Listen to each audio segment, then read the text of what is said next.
Please stand. Father, once again, we come before you to give you thanks and to lift up your name and to give you praise. We continuously pray for our community. We pray for each commissioner and their family. Continue to bless us, lead us, and guide us the way that we should go. We ask this in your son Jesus' name. Amen. Amen. Pledge allegiance to the flag of the United States of America, and to the republic for which it stands, One nation, under God, indivisible, with liberty and justice for all.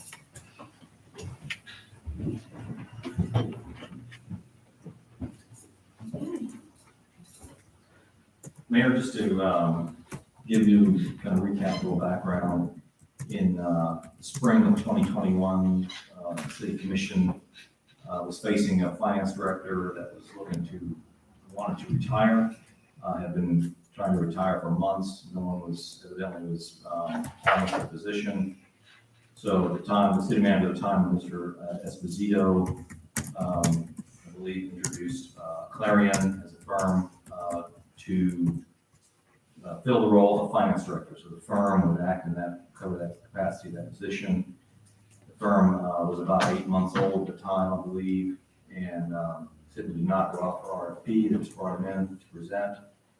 I think there was like a 1 month trial, and they came back and said, we will handle all of your finance director duties and run the department. You'll need to bring on a part-time accounts payable position. We just had Sheila doing payroll and HR. We then brought on a full-time position, and they said it would take a few months, but they would get everything squared away with the department.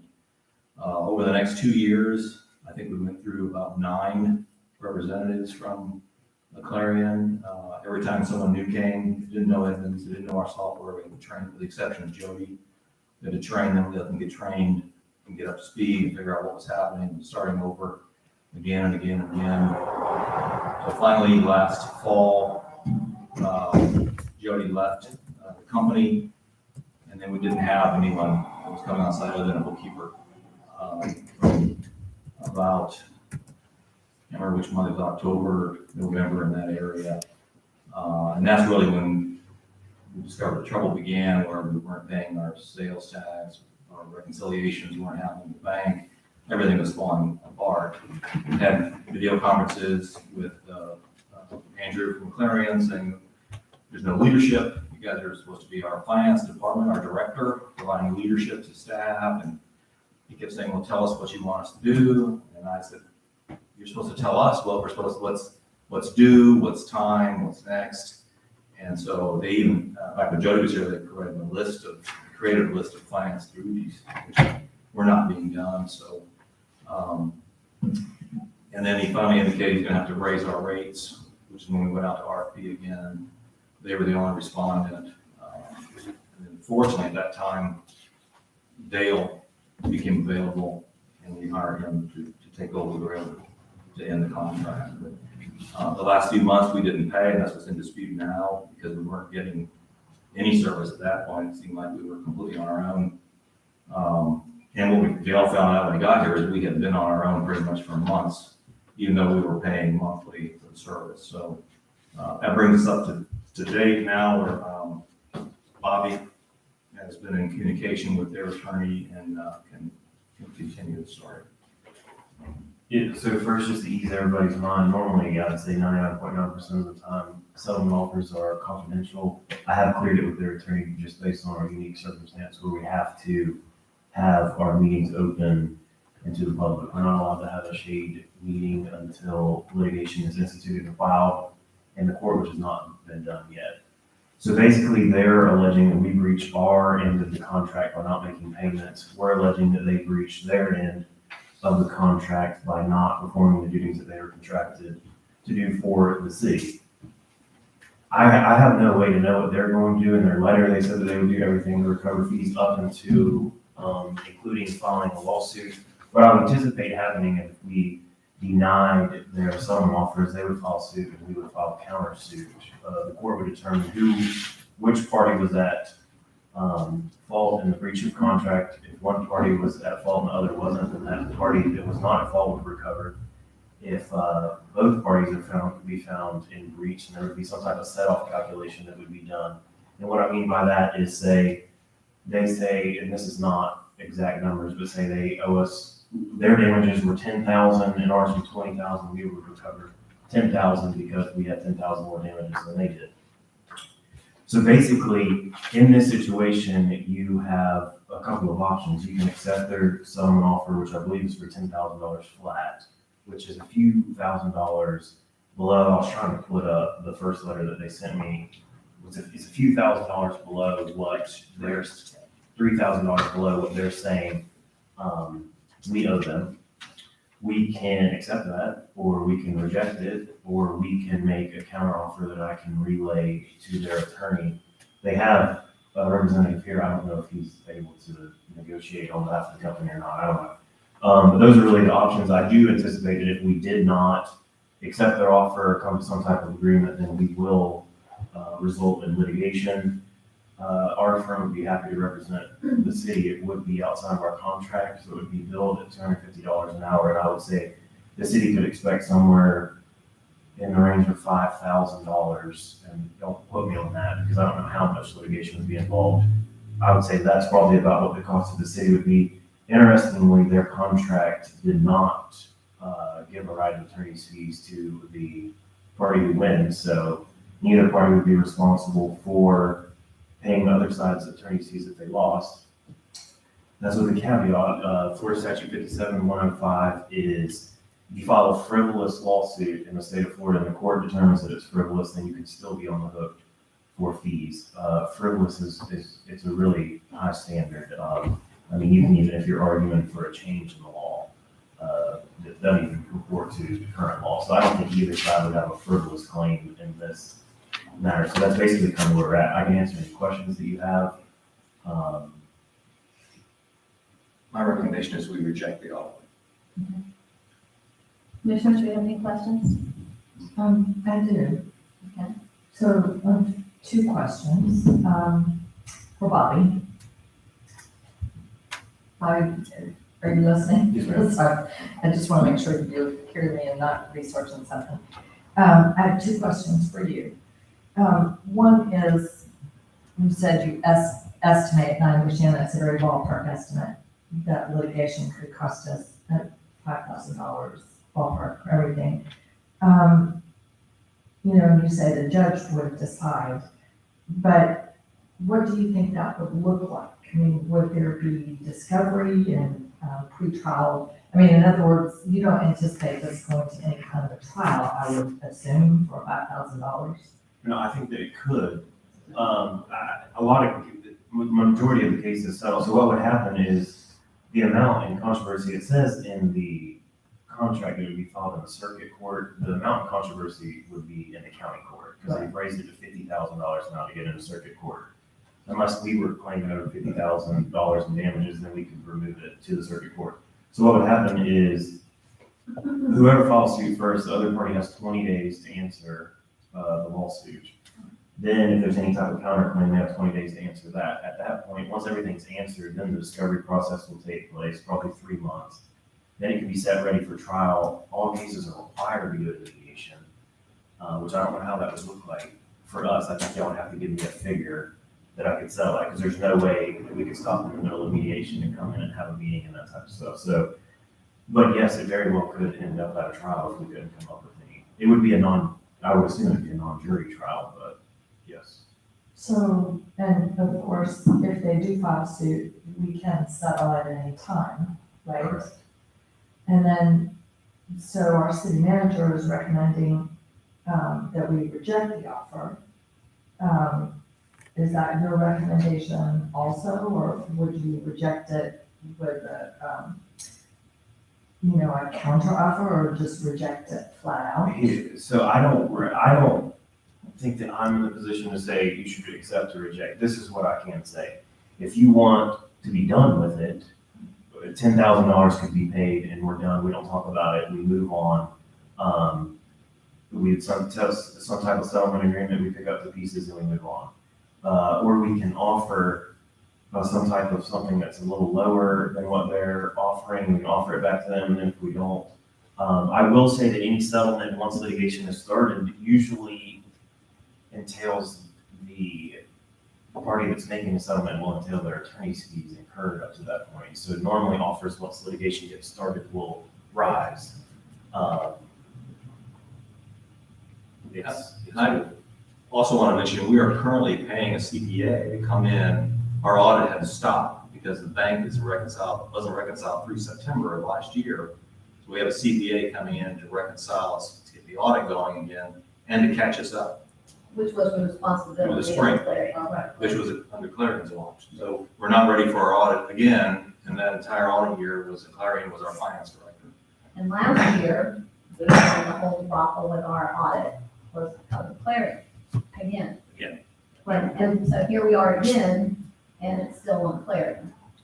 Right, but just one more question. So there's nothing in this agreement, though, that provides for any damages to us for their failure to perform.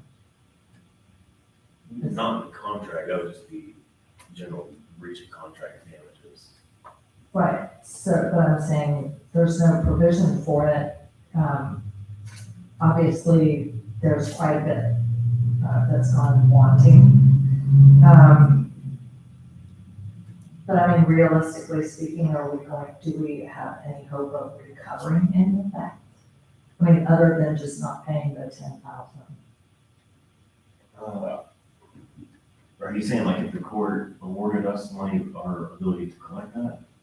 Or Well, our I'm ability to recover any? I'm saying, can we sue for damages if they sue us for the 13,000? Can we countersue? Absolutely, yeah, you already said that, but you can do that. But do you have kind of a percentage for what your gut feeling as far as can we win? You're gonna hate me for this, but anytime litigation happens, it's 50-50. I mean, that's a really lawyer answer, but that's. I mean, we have enough evidence that shows that they really have a breach of contract. That's, I guess, my question.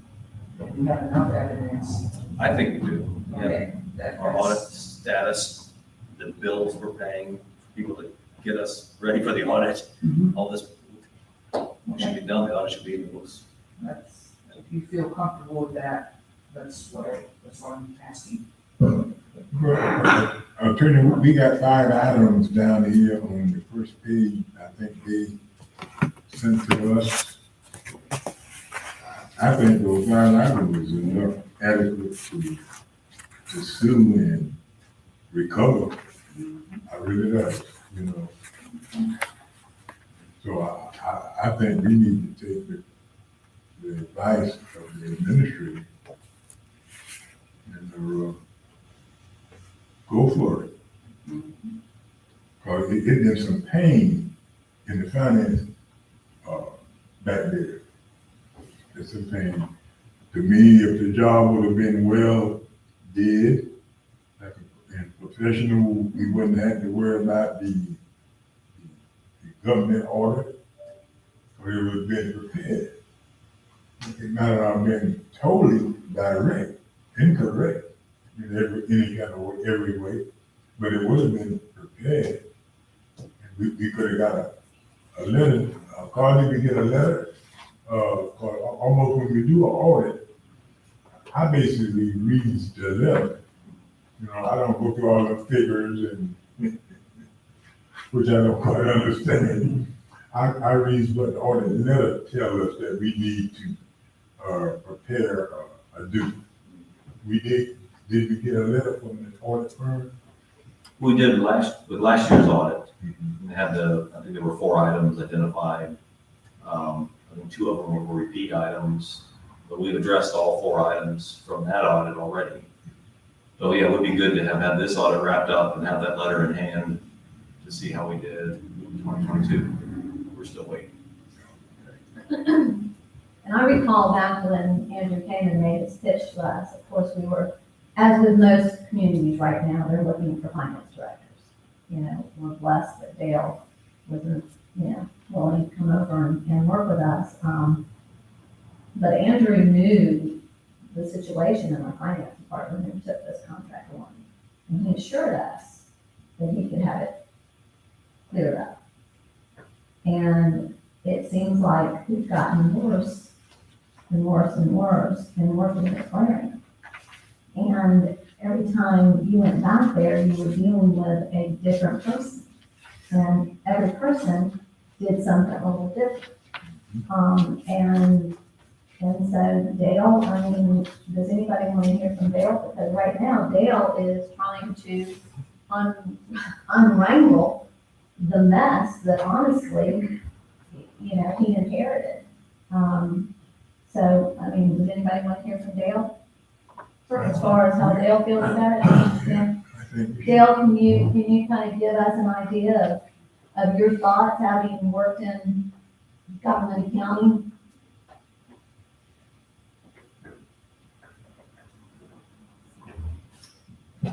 Sure. Since I've worked in governmental accounting for about 50 years and seen it all, I gotta say this is one of the more perplexing organizations I've ever seen.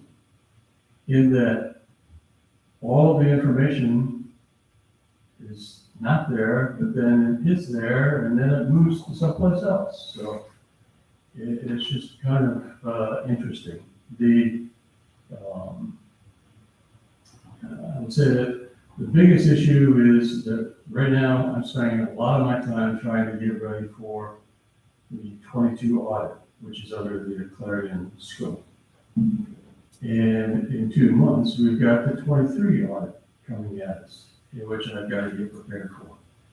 And so we're spending a lot of time, and that's why I'm thankful that Charles allowed me to go out and seek an accountant to help with some of the bank reconciliations, because at the end of the fiscal year, or at the end of the calendar year, in about August or September, the decision was made to go to pool cash. Pool cash is a great instrument and a great opportunity for a big city that has accountants that can handle some of that. For a small city this size, it's way too cumbersome and too complex for this.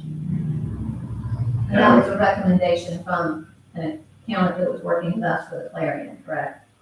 As far as I know, before my time, I just inherited that thing.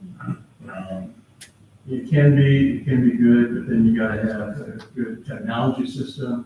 You have to have good accountants to make sure it gets to the spot. The point was you were trying to get rid of 15 bank accounts and put it into one. In fund accounting, you still have the 15 bank accounts. They're just now sub-ledgers of the big one. And that big one, which has got about $4.5 million in it, everything comes in there, and how you spread it out to all the other little funds, an accountant is the only one that can really do that. And I'm the only accountant you have. And so that's a lot of work to do that, and everything else that we're responsible for. So it was an interesting challenge, and it still is a challenge, because we're just trying to move forward. And yes, we are moving and making progress, but not at the pace that I would like to see. But it's just me. Charles, when Jody left, she left in what, the fall of last year, Yes, September, October? approximately that time. Okay. Who took over after Jody? We didn't have anybody, we had a bookkeeper that had been working with Jody. And then when Jody left, it was just the bookkeeper.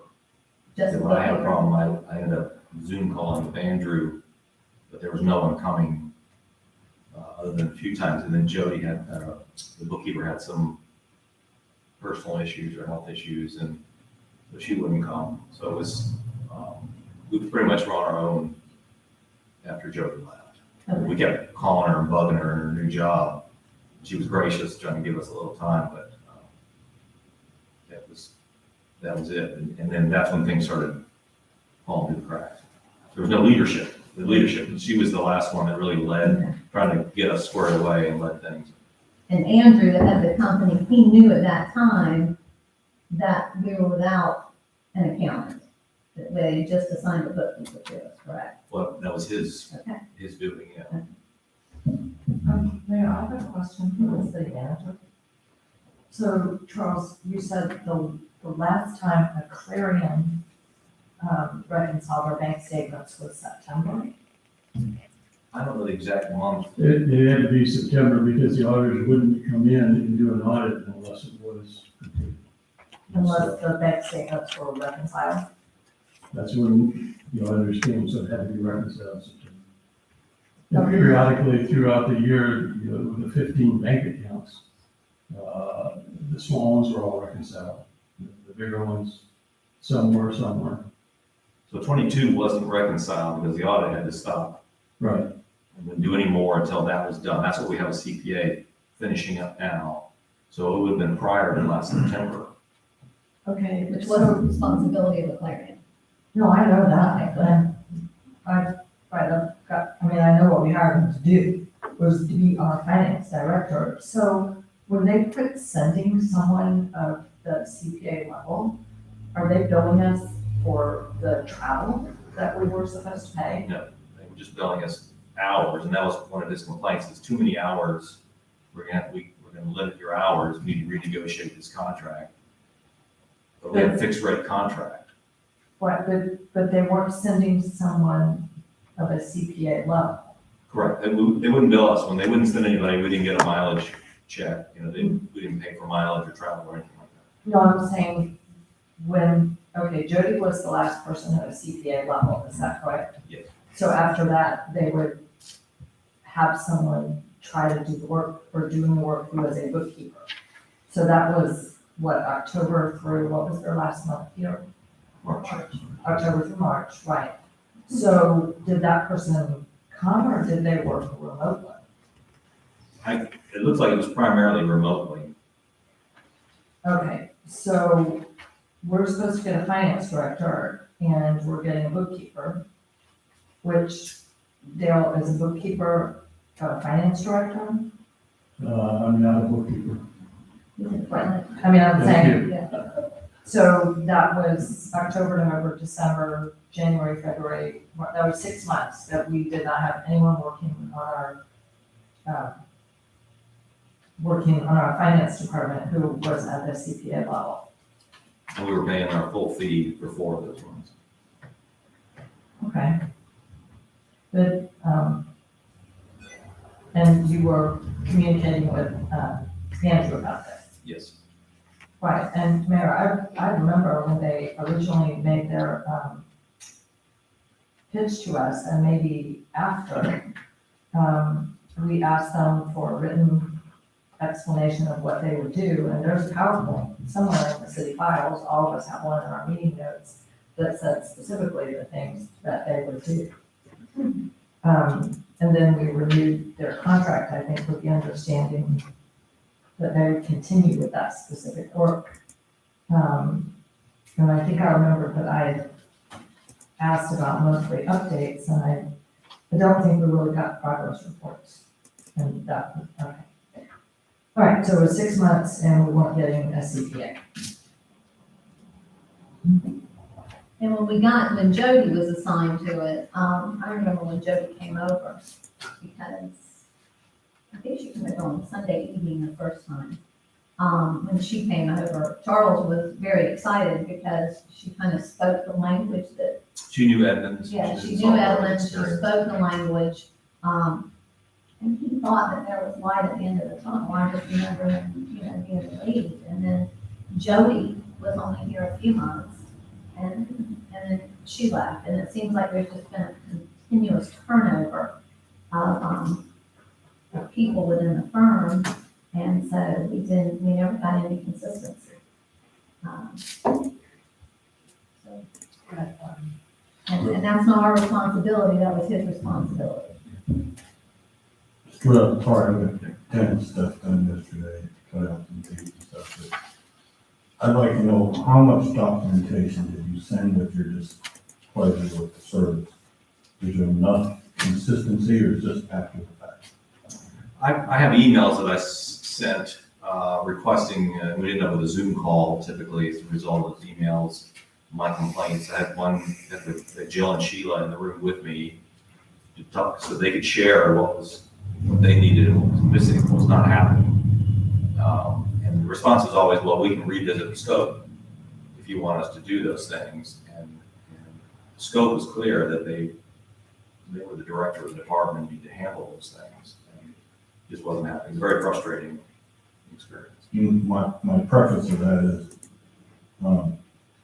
if we've said this all along, we have the documentation that this is, we're just pleasured and, you know, it wasn't living up to snuff as it goes along, but that seems to me, that documentation discerns the displeasure and when things they did send it, so on and so forth, that leaves that trail to be able to justify our claim. Yeah, we do. Without that written justification, it's he said, she said, and, you know, things don't go. My thing, listen to everything, and I'm kind of the last one to speak to it. It's been my experience that a lawsuit's the only ones that win, the lawyers that get paid. Usually it goes through, no offense, Bob, but everybody needs to make a living. At this point, they're unhappy, they have a side that goes through, we're definitely unhappy. Dale's thrown into a barrel of monkeys that he's trying to find his way out. My recommendation at this time is, it's gonna cost us $5,000 to do, obviously, if not more. So, at this point, I would throw them the bone and go, look, it's gonna cost us $5,000, we'll give you $5,000 and make this go away.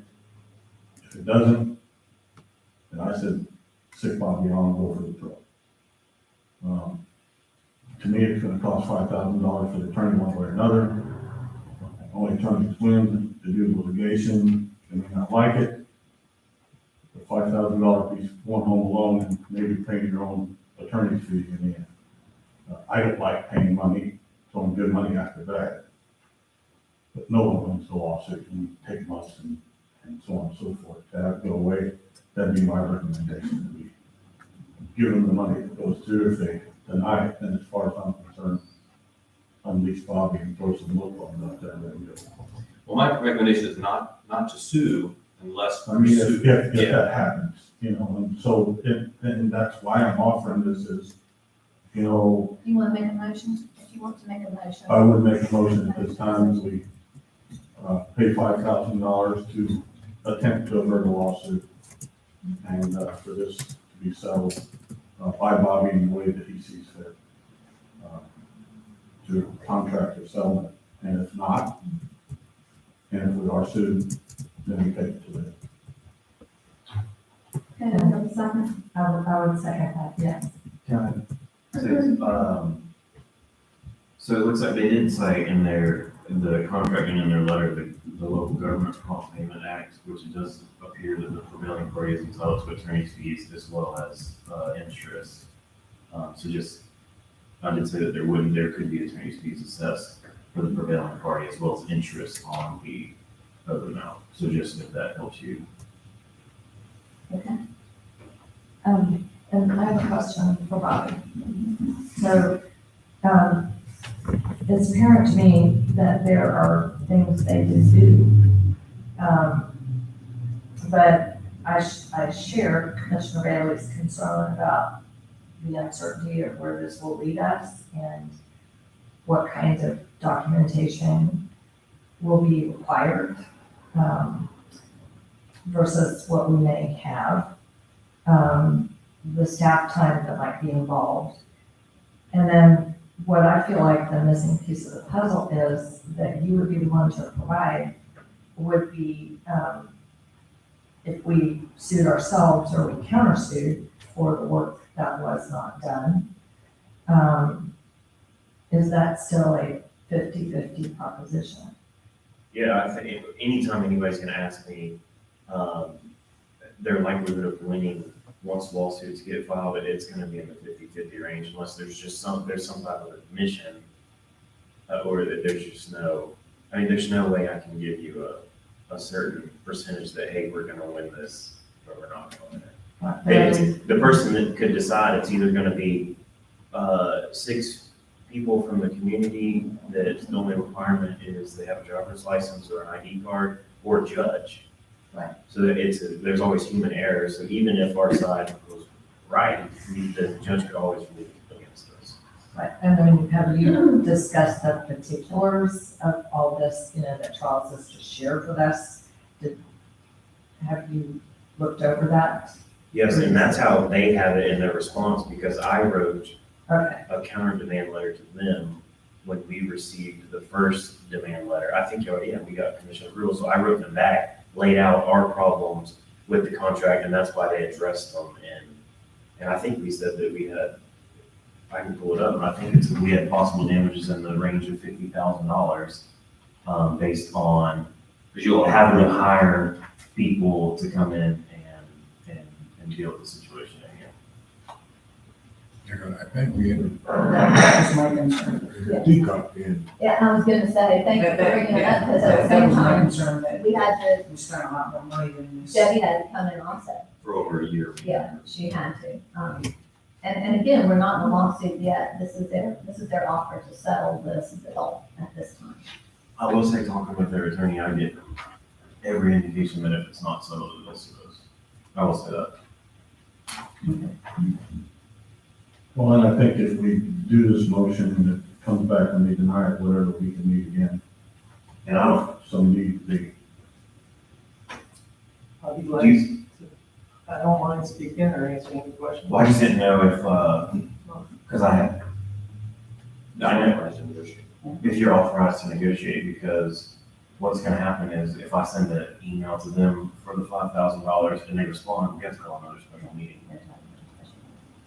That's the only, it could, but I guess we need to vote first, or, We yeah. had a motion. So right now, we currently have a motion to settle this with $5,000 payment to them, an offer of $5,000 payment to them, and we have a proper second. So I'm gonna go ahead, Karen, if you'll do a roll call on it, please. Commissioner Vito, Aye. Commissioner Bailey, Commissioner Banks, No, Commissioner Burton, No, Mayor Myers, No, motion failed. so it fails, motion fails. So we're going to need another motion. And well, I think it's fairly simple. I mean, we're here to, the motion should be to reject the offer made by Clarion. you want to make that motion? I want to make that motion to reject the offer made by Clarion. That's why we called the meeting. I second. Okay, we have a motion and a second. Do we have any other discussion? Okay. Karen, you'll do a roll call? Commissioner DeVito, Aye. Commissioner Bailey, aye, Commissioner Banks, All right, Commissioner Burton, Aye. Mayor Myers, Aye.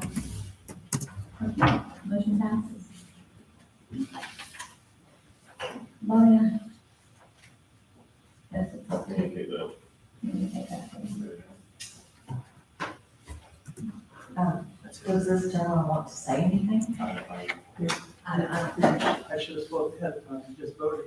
Well, I mean, I'm sorry, I thought when you didn't, that it didn't sound like you wanted to say anything. I do want to speak up. Okay, you can speak. I mean, it's not over. We just said right now we rejected that offer, so if you want to get up and speak, by all means, please. I apologize for that. I thought when you didn't. I think at this point, since you voted, I think I'll refer to. well, I'm very interested in what you have to say. You did drive a long way, and again, I apologize. I thought when you and Bobby that you decided that you weren't going to speak. Mike Fitzgerald with Clarion. So thank you. It's 4 hours here, it'll be 4 hours back. So I can know about 9 or 10 o'clock tonight. I was here on the front end of the engagement. I did the original strategic document. During COVID, we were all sitting here with masks. And when you put us, after that, you accepted us for a 69-day trial. I remember, and my facts may be a little bit off, the city manager left. Finance director was retiring, city attorney retired, and part of our whole thing was in good faith. You all cannot hire. Our contract says, I believe, again, don't have funding on our council, that there's a 30-day out. At any time you weren't happy, you could have terminated services and then just paid for that last month and there was no damages, we all walked away. But now, there's been a separation, but now we're saying we don't want to pay. So our attorney is prepared, we have documentation on our side that your city was non-responsive. And so, yes, we have multiple people on engagement, no different than your audit firm has different people on the engagement. You may have the audit partner, you have Andrew, who's our consulting partner, but you get the opportunity to tap into all our people's skills. And so we do have communication from 2 CPAs in February for this audit. It was non-responsive, so I'll just leave it at that. So being a finance director through COVID is a good faith. We required 2 FTEs, we required 2 degreed accountants so that we can be successful. And when both parties both have difficulty in staffing and a remote site and things do happen. But we do have our documentation, so we are prepared. But I just wanted to come up, because I was here on the front end. I think I only got to work about 2 or 3 months and then I was rotated off, so. You were, I remember. Yes, ma'am. You gave a very Yeah. promising presentation. Yeah, so, but, thank you for letting me speak. Wish I could have spoken before you voted. Nice to meet you. Thank you. Thank you for coming up. Do we have, I guess we have public comment at this time. Do we have anybody that would like to speak? Okay. Yes, sir? I apologize, Mike Fitzgerald with Clarion. I would like to just put on the public record that the city of Crescent City has gone out on the internet and belittled our firm. There's a public out there, a city of Crescent City, our attorney will be addressing that as well. You go to Google and put in a Clarion, someone from city of Crescent City is the wrong words, libel, slander, an attorney. So I would maybe take a Is look. that on Facebook or on? Well, if you go to Google and do a Google search, put in Clarion and look at reviews. So if somebody on their own, without dealing through your public affairs officer attorney, has damaged our reputation in the marketplace. Thank you.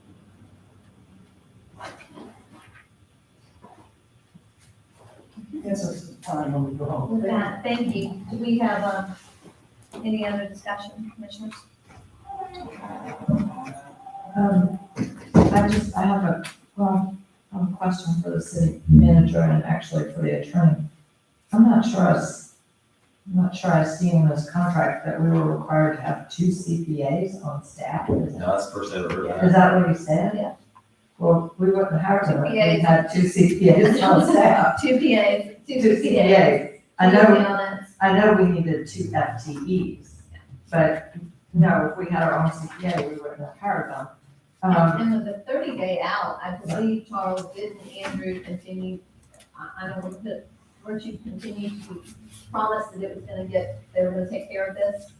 That it was being taken care of? And then, in fact, he came after the first guy left, briefly to fill in, I did. Then we got, gentleman Jim Drake, very talented, didn't know Clarion, but he learned it. He had been with Marion County Schools.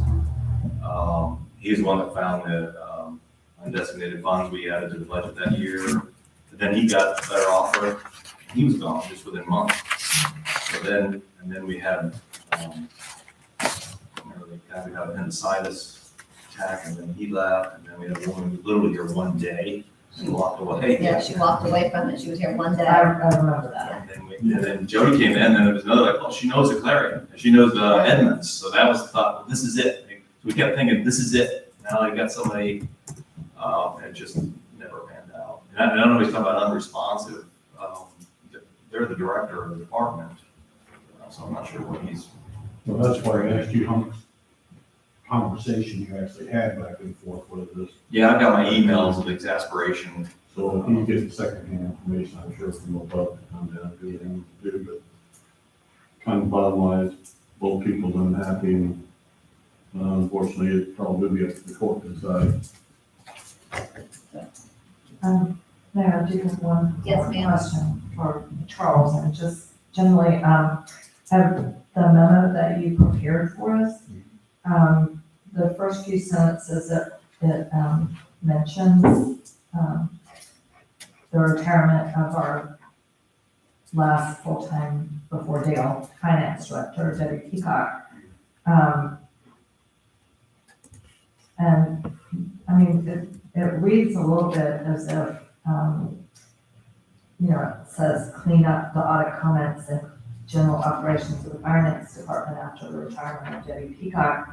And then it talks about the finance department still being in disarray. I don't know, I think it kind of sounds as if something was Debbie Peacock's fault. And I really don't think that's very fair to her. She worked here for, I'm not saying you attended it, but Debbie Peacock worked here as our finance director, even though she wasn't a CPA. She was hired by our former city manager, Patrick Kennedy. They presented a budget every year. They reconciled the bank statements, and everything wasn't done maybe the way a CPA would do it, but it was done the very best way that Debbie Peacock could do it. And we all accepted that year after year. And in fact, there were a couple of audit comments that said we needed to have different personnel doing certain things. I think this is before Mayor Myers was elected. And the city manager at the time said, no, we don't need to do that. We can't do that with our small staff. And it turned out that wasn't true. So I would not want this to sound as if it was reflecting poorly on Debbie Peacock, because she really did the best she could. She worked under the direction of the then city manager and under the city commission. And so that was how the city did things. And we accepted that and we operated that way. And I, Well, one thing I'll mention, just if you look back at the years of the audits, 4, 5, 7 comments each year on the audit. So I think we had a system in place. I don't think it was necessarily proper government finance and accounting. And I think what the individuals that I worked with from Clarion kept saying is, this isn't government accounting, this doesn't make any sense. So part of our struggle has been to switch to proper government accounting practices. So I'm saying it wasn't Ms. Peacock's fault. It wasn't her Because fault. the commission received those audits year after year, and we took the information from the auditor and the city manager, and this was even before I was on the commission. So it's not necessarily something to be attributed to one individual. It was how the city, I think, did. and I don't It think, functioned for decades that way. Yes, yeah, yes. and I don't think we've ever put the blame on Debbie. Right, but I'm just Debbie saying, did the very best she could because she wasn't trained either. She had to self-train. I know, And she shared that with me. She had to self-train. And so she took on whatever had been going on for all those years and she tried to conform to that. And then what's happened is when you actually did and accounted in here, you realize that we have not been following proper government accounting procedures. For years. And so we having to try to convert, it's with a lot of things we've been trying to do, is to try to bring us up to speed to where we really need to be. Yes, sir. For years, before we had Ms. Peacock, we had Gail, and we always would, our auditors, the firm would come in, and they would do what they do, and you heard me mention a letter from the auditors on the end of the audit book, and we would try to rectify what the letter had on it. And for years and years, that's what messed me. So, and the commission, our one, we passed it, but that's the way it went, and we didn't get no hit. We met our audit almost every year.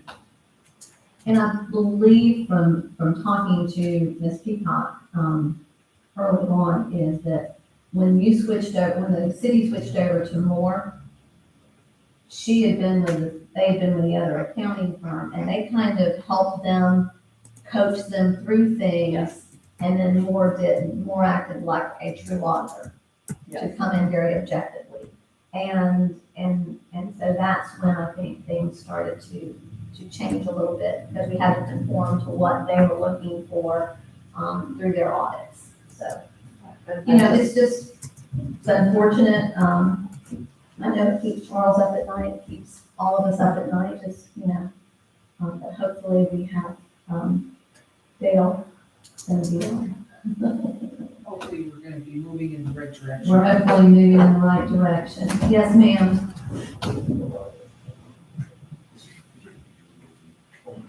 So unlike most everybody, Would you please introduce yourself? I'm sorry, Rachel McKenzie, 25 South Lake.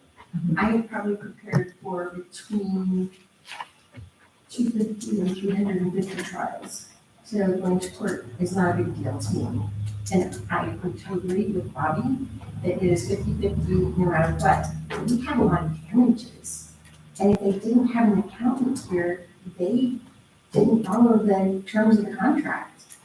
And we got at least, I think I heard 50-some thousand for the auditor. And all the other people we've had to get, I mean, we have a ton of damages that we should go after. I think they should be afraid of a lawsuit as much as we should. I don't think we should sit back and be scared. We agree. Oh, okay. We agree with you. I think we have to wait and see and see what he does with this and then go forward from here. But I think we've sent a message today. I hope we've sent a message today that if that's what they want to do, then we're ready to go for it too. I mean, you don't have damages, that's one thing, but we really have a lot of damages. We do. We do. So, thank you. Okay. With that, any other comments? We're good? Okay. With that, can I get a motion to adjourn? Move. Second. We have a motion and a second. All in favor, say aye. Aye. Thank you all for being here today.